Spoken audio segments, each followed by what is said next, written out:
ಶ್ರೀಕೃಷ್ಣಾಯ ನಮಃ. ಕೃಷ್ಣಂ ನಾರಾಯಣಂ ವಂದೇ ಕೃಷ್ಣಂ ವಂದೇ ವ್ರಜಪ್ರಿಯಂ ಕೃಷ್ಣಂ ದ್ವೈಪಾಯನಂ ವಂದೇ ಕೃಷ್ಣಂ ವಂದೇ ಪ್ರಥಾಸುತಂ ವಂದೇ ಶ್ರೀಕೃಷ್ಣದೇವಂ ಮುರನರಕವಿದಂ ವೇದ ವೇದಾಂತವೇದ್ಯಂ ಲೋಕೆ ಭಕ್ತಿಪ್ರಸಿದ್ಧಂ ಯದುಕುಲಜಲದೌ ಪ್ರಾದುರಾಸೀದಪಾರೆ ಯಸ್ಯಾಸಿ ದ್ರೂಪಮೇವಂ ತ್ರಿಭುವನತರಣೆ ಭಕ್ತಿವಚ್ಚಸ್ವತಂತ್ರಂ ಶಾಸ್ತ್ರಂ ರೂಪಂಚಲೋಕೆ ಪ್ರಕಟಯತಿ ಮುದಾ ಯಸ್ಸನೋ ಭೂತಿಹೇತುಃ ವಸುದೇವಸುತಂ ದೇವಂ ಕಂಸಚಾಣೂರಮರ್ದನಂ ದೇವಕೀ ಪರಮಾನಂದಂ ಕೃಷ್ಣಂ ವಂದೇ ಜಗದ್ಗುರುಂ. ಪ್ರಿಯ ಬಾಂಧವರೇ, ನಮ್ಮ ಈ ಶ್ರೀ ಲಾಲಿಕೃಷ್ಣ ಚಾನಲ್ಗೆ ಸ್ವಾಗತ. ಇಂದಿನ ವಿಡಿಯೋದಲ್ಲಿ ನಾವು ಶ್ರೀಮದ್ ಭಾಗವತ ಮಹಾಪುರಾಣದ 8ನೆಯ ಸ್ಕಂದದ 24ನೆಯ ಅಧ್ಯಾಯವಾದ ಭಗವಂತನ ಮತ್ಸ್ಯಾವತಾರದ ಕಥೆಯ ವಿಚಾರ ಮಾಡೋಣ. ಶ್ರೀಕೃಷ್ಣಾಯ ನಮಃ.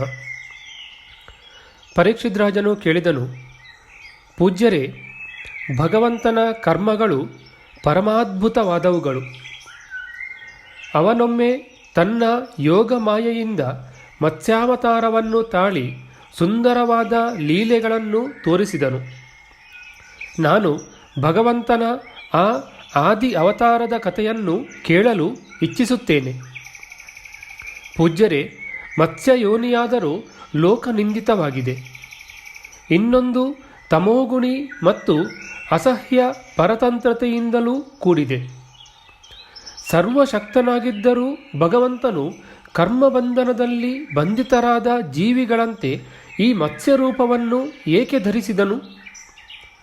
ಮಹಾತ್ಮರೇ, ಮಹಾತ್ಮರಿಂದ ಕೀರ್ತಿಸಲ್ಪಡುವ ಭಗವಂತನ ಚರಿತ್ರೆಯು ಸಮಸ್ತ ಪ್ರಾಣಿಗಳಿಗೆ ಸುಖವನ್ನು ಕೊಡುವಂತಹುದಾಗಿದೆ. ತಾವು ದಯಮಾಡಿ ಅವನ ಆ ಎಲ್ಲ ಲೀಲೆಗಳನ್ನು ಪೂರ್ಣ ರೂಪದಿಂದ ವರ್ಣಿಸಿರಿ. ಸೂತಪುರಾಣಿಕರು ಹೇಳುತ್ತಾರೆ, ಶೌನಕಾದಿ ಋಷಿಗಳಿರ ಪರೀಕ್ಷಿತ್ ರಾಜನು ಶ್ರೀ ಶುಕಮಹಾಮುನಿಗಳಲ್ಲಿ ಹೀಗೆ ಪ್ರಶ್ನಿಸಿದಾಗ ಅವರು ಮತ್ಸ್ಯಾವತಾರವನ್ನೆತ್ತಿ ಮಹಾವಿಷ್ಣುವು ಮಾಡಿದ ಕರ್ಮಗಳನ್ನು ವರ್ಣಿಸಲು ಪ್ರಾರಂಭಿಸಿದರು. ಶ್ರೀ ಶುಕಮಹಾಮುನಿಗಳು ಹೇಳುತ್ತಾರೆ, ಎಲೆ ಪರೀಕ್ಷಿತನೇ, ಭಗವಂತನಾದರೂ ಎಲ್ಲರ ಏಕಮಾತ್ರ ಸ್ವಾಮಿಯಾಗಿದ್ದಾನೆ. ಹೀಗಿದ್ದರೂ ಅವನು ಗೋವು, ಬ್ರಾಹ್ಮಣರು, ದೇವತೆಗಳು, ಸಾಧುಗಳು, ವೇದ, ಧರ್ಮಾರ್ಥಗಳು ಹೀಗೆ ಇವುಗಳ ರಕ್ಷಣೆಗಾಗಿ ನಾನಾ ವಿಧವಾದ ಶರೀರಗಳನ್ನು ಧರಿಸಿ ಅವತರಿಸುತ್ತಾನೆ. ಆ ಸರ್ವಶಕ್ತನಾದ ಪ್ರಭುವು ವಾಯುವಿನಂತೆ ಮೇಲೆ ಕೆಳಗೆ ಸಣ್ಣ ದೊಡ್ಡ ಎಲ್ಲ ಪ್ರಾಣಿಗಳಲ್ಲಿ ಅಂತರ್ಯಾಮಿ ರೂಪದಿಂದ ಲೀಲೆ ಮಾಡುತ್ತಾನೆ. ಆದರೆ ಆಯಾ ಪ್ರಾಣಿಗಳ ಬುದ್ಧಿಗತ ಗುಣಗಳಿಂದ ಅವನು ಸಣ್ಣವನು, ದೊಡ್ಡವನು, ಎತ್ತರ, ತಗ್ಗು ಆಗುವುದಿಲ್ಲ. ಏಕೆಂದರೆ ಅವನು ವಾಸ್ತವವಾಗಿ ಸಮಸ್ತ ಪ್ರಾಕೃತ ಗುಣಗಳಿಂದ ರಹಿತನಾಗಿದ್ದು ನಿರ್ಗುಣನೇ ಆಗಿದ್ದಾನೆ. ರಾಜೇಂದ್ರ, ಹಿಂದಿನ ಕಲ್ಪದ ಅಂತ್ಯದಲ್ಲಿ ಬ್ರಹ್ಮದೇವರು ನಿದ್ರಿಸಿದ್ದರಿಂದ ಬ್ರಾಹ್ಮವೆಂಬ ನೈಮಿತ್ತಿಕ ಪ್ರಳಯವಾಗಿತ್ತು. ಆಗ ಭೂಲೋಕ ಮೊದಲಾದ ಎಲ್ಲ ಲೋಕಗಳು ಸಮುದ್ರದಲ್ಲಿ ಮುಳುಗಿ ಹೋಗಿದ್ದವು. ಹಗಲು ಕಳೆದು ಹೋಗಿ ರಾತ್ರಿಯು ಪ್ರಾರಂಭವಾದ ಕಾರಣ ಬ್ರಹ್ಮನು ನಿದ್ರಾಪರವಶನಾದನು. ಆ ಸಮಯದಲ್ಲಿ ವೇದಗಳು ಅವನ ಮುಖದಿಂದ ಹೊರಬಂದವು. ಆಗ ಸಮೀಪದಲ್ಲಿಯೇ ಇದ್ದ ಹಯಗ್ರೀವನೆಂಬ ಬಲಾಢ್ಯನಾದ ದೈತ್ಯನು ವೇದಗಳನ್ನು ಯೋಗಬಲದಿಂದ ಅಪಹರಿಸಿಬಿಟ್ಟನು. ಸರ್ವಶಕ್ತನಾದ ಭಗವಾನ್ ಶ್ರೀಹರಿಗೆ ದಾನವರಾಜನಾದ ಹಯಗ್ರೀವನ ಈ ಕಾರ್ಯವು ತಿಳಿದು ಹೋಯಿತು. ವೇದಗಳನ್ನು ಉದ್ಧರಿಸುವುದಕ್ಕಾಗಿಯೇ ಅವನು ಮತ್ಸ್ಯಾವತಾರವನ್ನು ತಾಳಿದನು. ಪರೀಕ್ಷಿತ್ ರಾಜನೇ, ಆ ಸಮಯದಲ್ಲಿ ಸತ್ಯವ್ರತನೆಂಬ ಉದಾರಿಯೂ ನಾರಾಯಣ ಪರಾಯಣನೂ ಆದ ರಾಜರ್ಷಿಯು ಕೇವಲ ನೀರನ್ನು ಮಾತ್ರ ಕುಡಿದು ತಪಸ್ಸನ್ನು ಆಚರಿಸುತ್ತಿದ್ದನು. ಆ ಸತ್ಯವ್ರತನೇ ವರ್ತಮಾನ ಶ್ವೇತವರಾಹ ಮಹಾಕಲ್ಪದಲ್ಲಿ ಸೂರ್ಯದೇವನ ಮಗನಾಗಿ ಶ್ರಾದ್ದದೇವನೆಂಬ ಹೆಸರಿನಿಂದ ವಿಖ್ಯಾತನಾಗಿದ್ದಾನೆ. ಅವನನ್ನು ಭಗವಂತನು ವೈವಸ್ವತ ಮನುವನ್ನಾಗಿ ಮಾಡಿರುವನು. ಒಂದು ದಿನ ಆ ರಾಜರ್ಷಿಯು ಕೃತಮಾಲಾ ನದಿಯಲ್ಲಿ ನೀರಿನಿಂದ ತರ್ಪಣಗಳನ್ನು ಕೊಡುತ್ತಿದ್ದನು. ಆಗಲೇ ಅವನ ಬೊಗಸೆಯ ನೀರಿನಲ್ಲಿ ಒಂದು ಸಣ್ಣ ಮೀನು ಬಂದು ಬಿಟ್ಟಿತು. ಪರೀಕ್ಷಿತನೇ, ದ್ರವಿಡ ದೇಶದ ಸತ್ಯವ್ರತ ರಾಜನು ತನ್ನ ಬೊಗಸೆಯಲ್ಲಿ ಬಂದಿರುವ ಮೀನನ್ನು ನೀರಿನೊಂದಿಗೆ ಪುನಃ ನದಿಯಲ್ಲಿ ಬಿಟ್ಟುಬಿಟ್ಟನು. ನೀರಿಗೆ ಬಿಟ್ಟೊಡನೆ ಆ ಮೀನು ಕರುಣಾಜನಕ ರೀತಿಯಿಂದ ಪರಮ ದಯಾಳುವಾದ ರಾಜನಲ್ಲಿ ಹೇಳಿತು, ಮಹಾರಾಜನೇ, ನೀನು ದೀನವತ್ಸಲನಾಗಿರುವೆ. ನೀರಿನಲ್ಲಿರುವ ಜಂತುಗಳು ತಮ್ಮ ಜಾತಿಗೆ ಸೇರಿದವರನ್ನೇ ತಿಂದು ಹಾಕುತ್ತವೆ. ಚಿಕ್ಕ ಮೀನನ್ನು ದೊಡ್ಡ ಮೀನುಗಳು ನುಂಗಿ ಹಾಕುತ್ತವೆ. ನಾನು ಅವುಗಳ ಭಯದಿಂದ ಅತ್ಯಂತ ವ್ಯಾಕುಲವಾಗಿದ್ದೇನೆ. ನೀನು ನನ್ನನ್ನು ಪುನಃ ಈ ನದಿಯ ನೀರಿನಲ್ಲಿ ಏಕೆ ಬಿಡುತ್ತಿರುವೆ? ಸತ್ಯವ್ರತ ಮಹಾರಾಜನಿಗೆ ಭಗವಂತನೇ ಸ್ವತಃ ನನ್ನ ಮೇಲೆ ಪ್ರಸನ್ನನಾಗಿ ಕರುಣೆ ತೋರಲು ಮತ್ಸ್ಯರೂಪದಿಂದ ಆಗಮಿಸಿದ್ದಾನೆ ಎಂಬುದು ತಿಳಿಯದು. ಅದಕ್ಕಾಗಿ ಅವನು ಆ ಮೀನನ್ನು ರಕ್ಷಿಸಬೇಕೆಂದು ಮನಸ್ಸಿನಲ್ಲೇ ಸಂಕಲ್ಪಿಸಿದನು. ಆ ಮೀನಿನ ಅತ್ಯಂತ ದೈನ್ಯದ ಮಾತನ್ನು ಕೇಳಿದ ರಾಜ ಸತ್ಯವ್ರತನು ದಯಾರ್ದ್ರ ಹೃದಯನಾಗಿ ತನ್ನ ಕಮಂಡಲುವಿನ ನೀರಿನಲ್ಲಿ ಅದನ್ನಿಟ್ಟುಕೊಂಡು ಆಶ್ರಮಕ್ಕೆ ತಂದನು. ಆಶ್ರಮಕ್ಕೆ ತಂದ ಬಳಿಕ ಒಂದೇ ರಾತ್ರಿಯಲ್ಲಿ ಆ ಮೀನು ಆ ಕಮಂಡಲುವಿನಲ್ಲಿ ಹಿಡಿಸಲಾರದಷ್ಟು ದೊಡ್ಡದಾಯಿತು. ಆಗ ಆ ಮೀನು ರಾಜನಲ್ಲಿ ಹೇಳಿತು, ಮಹಾರಾಜ, ಈ ಕಮಂಡಲುವಿನಲ್ಲಿ ನಾನು ಕಷ್ಟಪಟ್ಟಾದರೂ ಇರಲು ಸಾಧ್ಯವಾಗದು. ಆದ್ದರಿಂದ ನಾನು ಸುಖವಾಗಿ ಇರಬಹುದಾದ ಒಂದು ದೊಡ್ಡದಾದ ಸ್ಥಾನವನ್ನು ನನಗಾಗಿ ಕಲ್ಪಿಸಿಕೊಡು. ಸತ್ಯವ್ರತ ರಾಜನು ಆ ಮೀನಿನ ಮಾತನ್ನು ಕೇಳಿ ಒಂದು ದೊಡ್ಡದಾದ ನೀರಿನ ಮಡಕೆಯಲ್ಲಿ ಅದನ್ನು ಇರಿಸಿದನು. ಆದರೆ ಅದರಲ್ಲಿ ಇರಿಸುತ್ತಲೇ 2 ಗಳಿಗೆಯಲ್ಲಿ 3 ಮೊಳದಷ್ಟು ದೊಡ್ಡದಾಯಿತು. ಪುನಃ ಅದು ರಾಜನಿಗೆ ಹೇಳಿತು, ಸತ್ಯವ್ರತನೇ, ಈಗ ಈ ಮಡಕೆಯೂ ನನಗೆ ಸುಖವಾಗಿ ಇರಲು ಸಾಲದಾಗಿದೆ. ನಾನು ನಿನ್ನನ್ನೇ ಮೊರೆ ಹೊಕ್ಕಿದ್ದೇನೆ. ಅದಕ್ಕಾಗಿ ನನಗೆ ಇರಲು ಯಾವುದಾದರೊಂದು ಯೋಗ್ಯವಾದ ದೊಡ್ಡ ಸ್ಥಾನವನ್ನು ಕಲ್ಪಿಸಿಕೊಡು. ಪರೀಕ್ಷಿತನೇ, ಸತ್ಯವ್ರತ ಮಹಾರಾಜನು ಆ ಮೀನನ್ನು ಅಲ್ಲಿಂದ ಎತ್ತಿಕೊಂಡು ಹೋಗಿ ಒಂದು ದೊಡ್ಡ ಸರೋವರದಲ್ಲಿ ಇರಿಸಿದನು.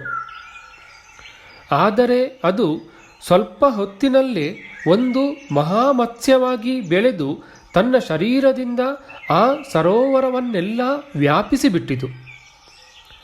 ಮತ್ತೆ ಪುನಃ ಹೇಳಿತು, ರಾಜನೇ, ನಾನು ಜಲಚರ ಪ್ರಾಣಿಯಾಗಿದ್ದೇನೆ. ಈ ಸರೋವರದ ನೀರೂ ಕೂಡ ನನಗೆ ಸುಖವಾಗಿ ವಾಸಿಸಲು ಸಾಲದಾಗಿದೆ. ಅದಕ್ಕಾಗಿ ನೀನು ನನ್ನನ್ನು ರಕ್ಷಿಸಿ ನನಗೆ ಯಾವುದಾದರೂ ಆಳವಾದ ದೊಡ್ಡ ಸರೋವರದಲ್ಲಿ ಇರಿಸು.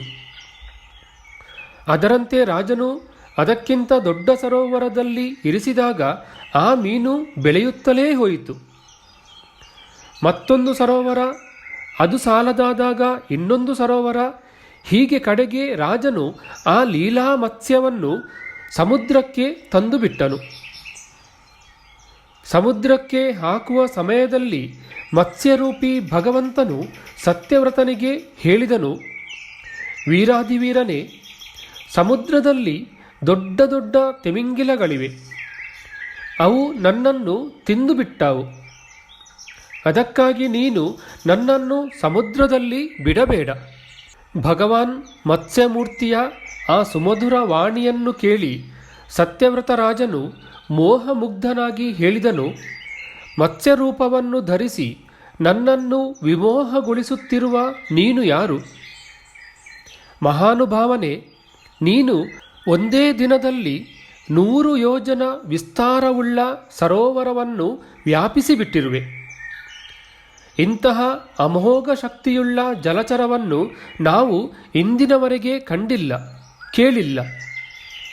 ನಿಶ್ಚಯವಾಗಿಯೂ ನೀನು ಸರ್ವಶಕ್ತಿಯುಳ್ಳ ಸರ್ವಾಂತರ್ಯಾಮಿ ಅವಿನಾಶಿ ಸಾಕ್ಷಾತ್ ಭಗವಾನ್ ಶ್ರೀಹರಿಯೇ ಆಗಿರುವೆ. ಜೀವಿಗಳ ಮೇಲೆ ಅನುಗ್ರಹ ತೋರಲೆಂದೇ ನೀನು ಜಲಚರದ ರೂಪವನ್ನು ಧರಿಸಿರುವೆ. ಪುರುಷೋತ್ತಮನೇ, ನೀನೇ ಜಗತ್ತಿನ ಉತ್ಪತ್ತಿ ಸ್ಥಿತಿ ಸಂಹಾರ ಮಾಡುವ ಸ್ವಾಮಿಯಾಗಿರುವೆ. ನಿನಗೆ ನಾನು ನಮಸ್ಕರಿಸುತ್ತೇನೆ. ವಿಭುವೆ, ಶರಣಾಗತ ಭಕ್ತರಾದ ನಮ್ಮಂತಹವರಿಗೆ ನೀನೇ ಪರಮಾತ್ಮನೂ ಪರಮಾಶ್ರಯನೂ ಆಗಿರುವೆ. ನಿನ್ನ ಎಲ್ಲ ಲೀಲಾವತಾರಗಳು ಪ್ರಾಣಿಗಳ ಶ್ರೇಯಸ್ಸಿಗಾಗಿಯೇ ಇದ್ದರೂ ನೀನು ಈ ರೂಪವನ್ನು ಯಾವ ಉದ್ದೇಶಕ್ಕಾಗಿ ಧರಿಸಿರುವೆ? ಇದನ್ನು ತಿಳಿಯಲು ನಾನು ಇಚ್ಛಿಸುತ್ತೇನೆ. ಅರವಿಂದನೇ, ದೇಹಾದಿ ಅನಾತ್ಮ ಪದಾರ್ಥಗಳಲ್ಲಿ ಆತ್ಮಬುದ್ಧಿಯ ಅಭಿಮಾನ ಪಡುವ ಸಂಸಾರಿ ಜನರ ಆಶ್ರಯವು ವ್ಯರ್ಥವಾಗಿ ಹೋಗುವಂತೆ ನಿನ್ನ ಚರಣಕಮಲಗಳ ಶರಣಾಗತಿಯು ವ್ಯರ್ಥವಾಗಲಾರದು. ಏಕೆಂದರೆ ನೀನು ಎಲ್ಲರ ಅಹೈತುಕ ಪ್ರೇಮಿಯಾಗಿರುವೆ, ಪರಮ ಪ್ರಿಯತಮನಾಗಿರುವೆ, ಆತ್ಮನಾಗಿರುವೆ. ಈಗ ನಮಗೆ ದರ್ಶನ ಕೊಡುತ್ತಿರುವ ಈ ರೂಪವು ಅದ್ಭುತವಾಗಿದೆ. ಶ್ರೀ ಶುಕಮಹಾಮುನಿಗಳು ಹೇಳುತ್ತಾರೆ, ಪರೀಕ್ಷಿತನೇ, ಭಕ್ತಪ್ರಿಯನಾದ ಜಗತ್ಪತಿಯಾದ ಭಗವಂತನು ಮತ್ಸ್ಯರೂಪವನ್ನು ಧರಿಸಿ ಪ್ರಳಯ ಕಾಲದಲ್ಲಿ ಸಮುದ್ರದಲ್ಲಿ ವಿಹರಿಸಬೇಕೆಂಬ ಇಚ್ಛೆಯಿಂದ ಕೂಡಿದ್ದನು. ತನ್ನನ್ನು ನಾನಾ ಪ್ರಕಾರವಾಗಿ ಸ್ತೋತ್ರ ಮಾಡುತ್ತಿದ್ದ ಸತ್ಯವ್ರತನಿಗೆ ಪ್ರಿಯವನ್ನು ಉಂಟು ಮಾಡಬೇಕೆಂದು ಬಯಸಿ ಇಂತೆಂದನು. ಶ್ರೀ ಭಗವಂತನು ಹೇಳಿದನು, ಸತ್ಯವ್ರತ ಮಹಾರಾಜನೇ, ಇಂದಿನಿಂದ 7ನೆಯ ದಿನ ಭೂಲೋಕವೇ ಮೊದಲಾದ 3 ಲೋಕಗಳು ಪ್ರಳಯ ಸಮುದ್ರದಲ್ಲಿ ಮುಳುಗಿ ಹೋಗುವವು. 3 ಲೋಕಗಳು ಪ್ರಳಯ ಜಲದಲ್ಲಿ ಮುಳುಗಿ ಹೋದಾಗ ನನ್ನ ಪ್ರೇರಣೆಯಂತೆ ನಿನ್ನ ಬಳಿಗೆ ವಿಶಾಲವಾದ ಒಂದು ನೌಕೆಯು ಬರುವುದು. ಆಗ ನೀನು ಸಮಸ್ತ ಪ್ರಾಣಿಗಳ ಸೂಕ್ಷ್ಮ ಶರೀರಗಳನ್ನು ತೆಗೆದುಕೊಂಡು ಸಪ್ತರ್ಷಿಗಳೊಡನೆ ಆ ನೌಕೆಯನ್ನು ಹತ್ತಬೇಕು. ಸಮಸ್ತ ಮೂಲಿಕೆಗಳನ್ನು ಬಗೆ ಬಗೆಯ ಬೀಜಗಳನ್ನು ನೀನು ಜೊತೆಯಲ್ಲಿರಿಸಿಕೊಳ್ಳಬೇಕು. ಆ ಸಮಯದಲ್ಲಿ ಎಲ್ಲ ಕಡೆಯಲ್ಲಿಯೂ ಮಹಾಸಾಗರವೇ ಕಂಡುಬಂದೀತು. ಬೆಳಕೂ ಇರುವುದಿಲ್ಲ, ಕೇವಲ ಸಪ್ತರ್ಷಿಗಳ ದಿವ್ಯ ಪ್ರಕಾಶವನ್ನೇ ನೀನು ಕಾಣುವೆ. ಅದರಿಂದಾಗಿ ಯಾವುದೇ ಭಯವಿಲ್ಲದೆ ನೀನು ಆ ವಿಶಾಲವಾದ ನೌಕೆಯಲ್ಲಿ ಕುಳಿತುಕೊಂಡು ಎಲ್ಲೆಡೆ ಸಂಚರಿಸುತ್ತಿರು. ಪ್ರಚಂಡವಾದ ಚಂಡಮಾರುತದಿಂದ ನೌಕೆಯು ಅಲ್ಲೋಲ ಕಲ್ಲೋಲವಾದಾಗ ನಾನು ಇದೇ ರೂಪದಿಂದ ಅಲ್ಲಿಗೆ ಬರುವೆನು. ಆಗ ನೀವುಗಳು ಸರ್ಪರಾಜನಾದ ವಾಸುಕಿಯನ್ನು ಹಗ್ಗವನ್ನಾಗಿಸಿ ಆ ನೌಕೆಯನ್ನು ನನ್ನ ಕೊಂಬಿಗೆ ಕಟ್ಟಿಹಾಕಿ. ಸತ್ಯವ್ರತನೇ, ಬಳಿಕ ಬ್ರಹ್ಮದೇವರ ರಾತ್ರಿಯು ಇರುವ ತನಕ ನಾನು ಸಪ್ತರ್ಷಿಗಳೊಡನೆ ನಿನ್ನನ್ನು ಆ ನೌಕೆಯಲ್ಲಿ ಕುಳ್ಳಿರಿಸಿಕೊಂಡು ಅದನ್ನು ಎಳೆದುಕೊಂಡು ಹೋಗುತ್ತಾ ಸಮುದ್ರದಲ್ಲಿ ಸಂಚರಿಸುವೆನು. ಆಗ ನೀನು ಪ್ರಶ್ನಿಸಿದುದಕ್ಕೆಲ್ಲ ನಾನು ಉತ್ತರಿಸುತ್ತಾ ಇರುವೆನು. ನನ್ನ ವಾಸ್ತವಿಕ ಪರಬ್ರಹ್ಮ ಮಹಿಮೆಯು ನನ್ನ ಅನುಗ್ರಹದಿಂದ ನಿನ್ನ ಹೃದಯದಲ್ಲಿ ಪ್ರಕಟವಾದೀತು. ಅದರಿಂದ ನೀನು ಸರಿಯಾಗಿ ಅರಿತುಕೊಳ್ಳುವೆ. ಸತ್ಯವ್ರತ ರಾಜನಿಗೆ ಹೀಗೆ ಆದೇಶವನ್ನಿತ್ತು ಭಗವಂತನು ಅಂತರ್ಧಾನನಾದನು. ಆದ್ದರಿಂದ ಭಗವಂತನು ನಿರ್ದೇಶಿಸಿದ್ದ ಆ ಕಾಲವನ್ನು ರಾಜನು ನಿರೀಕ್ಷಿಸುತ್ತಾ ಇದ್ದನು. ಬಳಿಕ ರಾಜರ್ಷಿಯಾದ ಸತ್ಯವ್ರತನು ಪೂರ್ವಾಗ್ರವಾಗಿ ದರ್ಬೆಗಳನ್ನು ಹಾಸಿ ಈಶಾನ್ಯ ದಿಕ್ಕಿಗೆ ಅಭಿಮುಖವಾಗಿ ಕುಳಿತು ಮತ್ಸ್ಯರೂಪಿಯಾದ ಭಗವಂತನ ಚರಣ ಕಮಲಗಳನ್ನು ಧ್ಯಾನಿಸುತ್ತಿದ್ದನು. ಇಷ್ಟರಲ್ಲೇ ಭಗವಂತನು ಹೇಳಿದ ಆ ಸಮಯ ಸನ್ನಿಹಿತವಾಯಿತು. ರಾಜನು ನೋಡುತ್ತಾನೆ, ಸಮುದ್ರವು ತನ್ನ ಮೇರೆಗಳನ್ನು ಮೀರಿ ಉಕ್ಕುತ್ತಾ ಇದೆ. ಪ್ರಳಯ ಕಾಲದ ಭಯಂಕರ ಮೇಘಗಳು ಮಳೆಗೆರೆಯುತ್ತಾ ಇದೆ. ನೋಡುತ್ತಿರುವಂತೆ ಇಡೀ ಪೃಥ್ವಿಯು ನೀರಿನಲ್ಲಿ ಮುಳುಗತೊಡಗಿತು. ಆಗ ರಾಜನು ಭಗವಂತನ ಆದೇಶವನ್ನು ನೆನೆದಾಗ ಒಂದು ನೌಕೆಯು ಬಳಿಗೆ ಬಂದಿರುವುದನ್ನು ನೋಡಿದನು. ಸತ್ಯವ್ರತನು ಸಕಲ ಔಷಧಿ, ವನಸ್ಪತಿ, ಧಾನ್ಯ ಬೀಜಗಳನ್ನು ಎತ್ತಿಕೊಂಡು ಸಪ್ತರ್ಷಿಗಳೊಡನೆ ನಾವೆಯನ್ನು ಹತ್ತಿದನು. ಸಪ್ತರ್ಷಿಗಳು ತುಂಬು ಪ್ರೇಮದಿಂದ ಸತ್ಯವ್ರತ ರಾಜನಲ್ಲಿ ಹೇಳಿದರು, ರಾಜನೇ, ನೀನು ಭಗವಂತನನ್ನು ಧ್ಯಾನಿಸು. ಅವನೇ ನಮ್ಮನ್ನು ಈ ಸಂಕಟದಿಂದ ಪಾರುಗೊಳಿಸುವನು ಹಾಗೂ ಪರಮಸುಖವನ್ನು ಅನುಗ್ರಹಿಸುವನು. ಅವರ ಆದೇಶದಂತೆ ರಾಜನು ಭಗವಂತನ ಧ್ಯಾನ ಮಾಡಿದನು. ಆಗಲೇ ಆ ಮಹಾಸಮುದ್ರದಲ್ಲಿ ಮತ್ಸ್ಯರೂಪದಿಂದ ಭಗವಂತನು ಪ್ರಕಟನಾದನು. ಮತ್ಸ್ಯ ಭಗವಂತನ ಶರೀರವು ಬಂಗಾರದಂತೆ ಹೊಳೆಯುತ್ತಿತ್ತು. ಅವನ ಶರೀರವು 1,00,000 ಯೋಜನ ವಿಸ್ತಾರವಾಗಿತ್ತು. ತಲೆಯಲ್ಲಿ ಭಾರೀ ದೊಡ್ಡ ಒಂದು ಕೊಂಬೂ ಇತ್ತು. ಭಗವಂತನು ಹಿಂದೆ ಹೇಳಿದಂತೆ ಆ ನೌಕೆಯನ್ನು ನಾಗರಾಜ ವಾಸುಕಿಯನ್ನು ಹಗ್ಗವಾಗಿಸಿ ಭಗವಂತನ ಕೊಂಬಿಗೆ ಕಟ್ಟಲಾಯಿತು. ಬಳಿಕ ಸತ್ಯವ್ರತ ರಾಜನು ಪರಮ ಸಂತುಷ್ಟನಾಗಿ ಭಗವಂತನನ್ನು ಸ್ತುತಿಸತೊಡಗಿದನು. ಸತ್ಯವ್ರತ ರಾಜನು ಹೇಳಿದನು, ಪ್ರಭುವೇ, ಪ್ರಪಂಚದಲ್ಲಿರುವ ಜೀವಿಗಳ ಆತ್ಮಜ್ಞಾನವು ಅನಾದಿಯಾದ ಅವಿದ್ಯೆಯಿಂದ ಮುಚ್ಚಿ ಹೋಗಿದೆ. ಇದರಿಂದಲೇ ಅವರು ಅನೇಕಾನೇಕ ಪ್ರಾಪಂಚಿಕ ಕ್ಲೇಶಗಳಿಂದ ಪೀಡಿತರಾಗಿ ಅನಾಯಾಸವಾಗಿಯೇ ನಿನ್ನ ಅನುಗ್ರಹದಿಂದ ಅವರು ನಿನಗೆ ಶರಣಾದಾಗ ನಿನ್ನನ್ನು ಪಡೆದುಕೊಳ್ಳುವರು. ಅದಕ್ಕಾಗಿ ನಮ್ಮನ್ನು ಬಂಧನದಿಂದ ಬಿಡಿಸಿ ನಿಜವಾದ ಮುಕ್ತಿಯನ್ನು ದಯಪಾಲಿಸುವ ಪರಮಗುರು ನೀನೇ ಆಗಿರುವೆ. ಅಜ್ಞಾನಿಯಾದ ಈ ಜೀವನು ತನ್ನ ಕರ್ಮಗಳಿಂದ ಬಂಧಿತನಾಗಿದ್ದಾನೆ.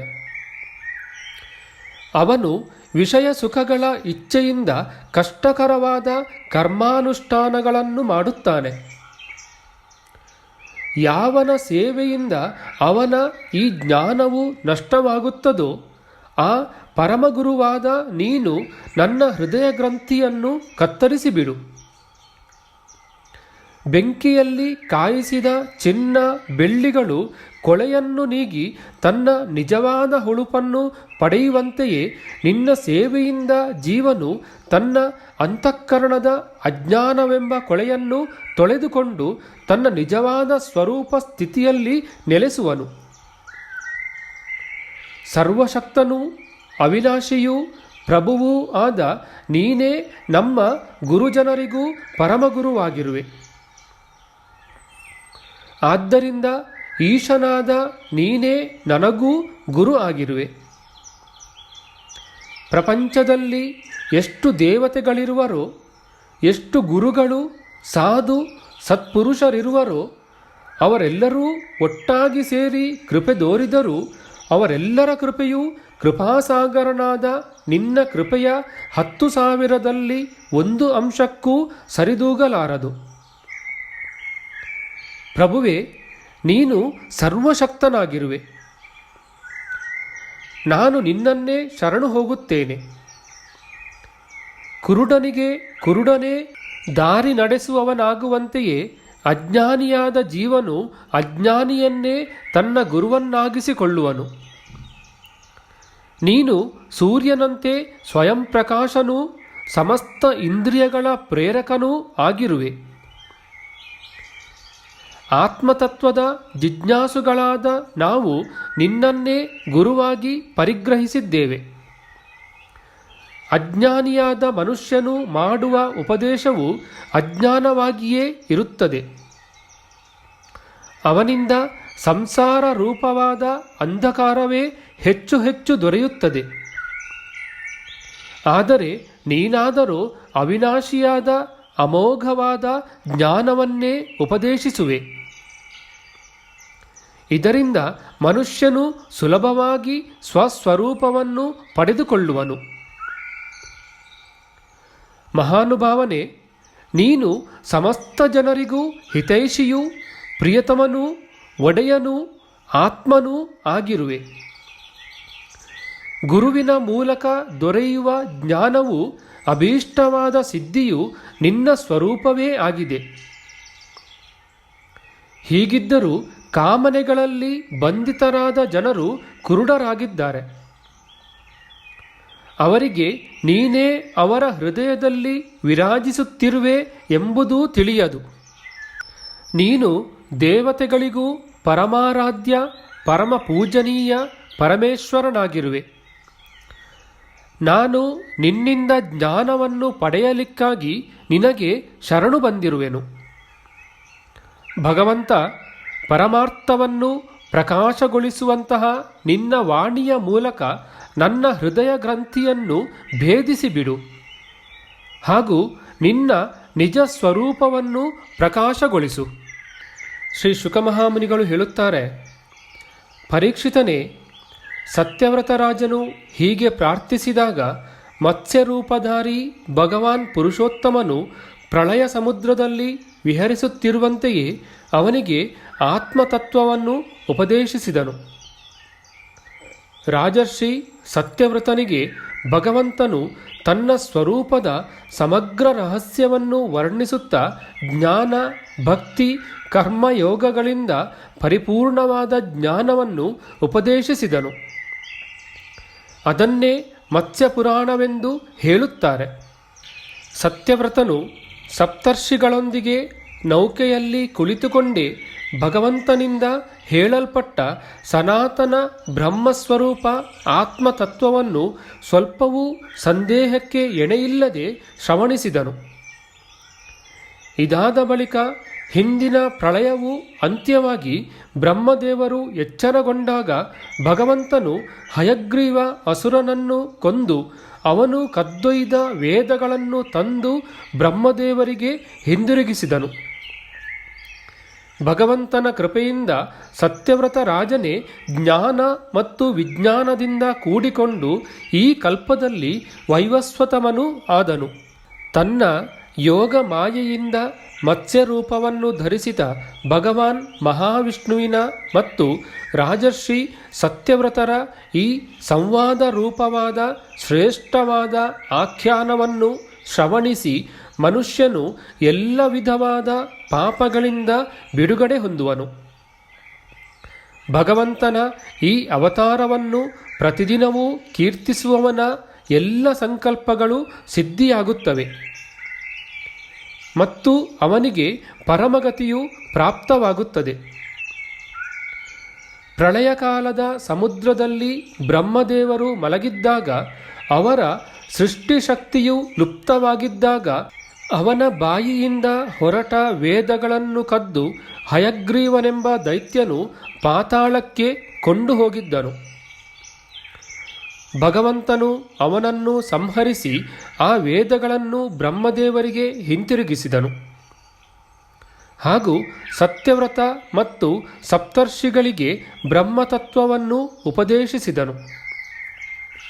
ಅಂತಹ ಸಮಸ್ತ ಜಗತ್ತಿನ ಪರಮಕಾರಣನಾದ ಮಾಯಾ ಮತ್ಸ್ಯ ಭಗವಂತನಿಗೆ ನಾನು ನಮಸ್ಕಾರ ಮಾಡುತ್ತೇನೆ.